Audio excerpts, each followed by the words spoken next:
नमस्कार, स्वागत आहे तुमचं आपल्या स्टडी पॉइंट या यूट्यूब चॅनलमध्ये. तर राज्य सरकारचा निर्णय 1 जुलैपासून अंमलबजावणी होणार आहे. निवृत्ती वेतनासाठी आता नो वेटिंग प्रक्रिया झाली सोपी. आता असेल एकच फॉर्म. बघा, राज्य सरकारचा हा निर्णय काय आहे, जसे की 1 जुलैपासून अंमलबजावणी होणार आहे.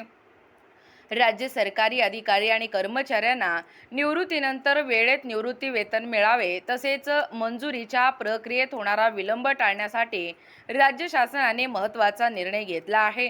यापुढे निवृत्ती वेतनासाठी आवश्यक असलेले अनेक वेगवेगळे अर्ज आणि नमुने रद्द करून त्याऐवजी एकच सर्वसमावेशक नमुना 5 लागू करण्यात येणार आहे.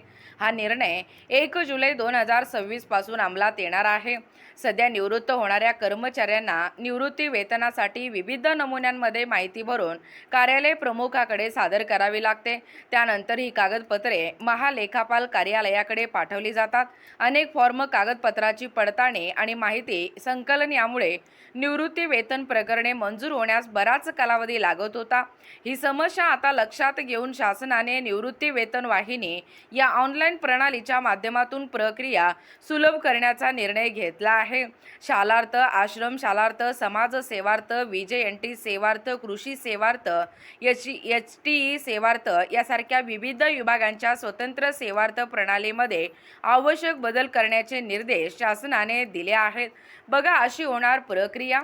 महाराष्ट्र नागरी सेवा निवृत्ती वेतन नियम 1982 यामधील नमुना 1, 3, 5, 6, महाराष्ट्र कोषागार नियमातील नमुना 42 तसेच अंश राशीकरणासाठी आवश्यक नमुना B ऐवजी आता एकच नमुना 5 भरावा लागणार आहे. फॉर्म संबंधित कार्यालयाकडे सादर केल्यानंतर कार्यालय प्रमुख ऑनलाईन पद्धतीने संपूर्ण निवृत्ती वेतन प्रकरण तयार करून महालेखापाल कार्यालयाकडे पाठवतील.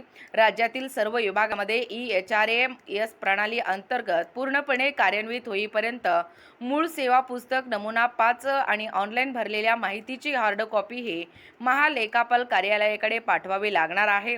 बघा, एकूणच अशा पद्धतीने या ठिकाणी आत्ताच पाहिल्याप्रमाणे हा राज्य सरकारचा महत्त्वपूर्ण निर्णय आहे. 1 जुलैपासून अंमलबजावणी होणार आहे.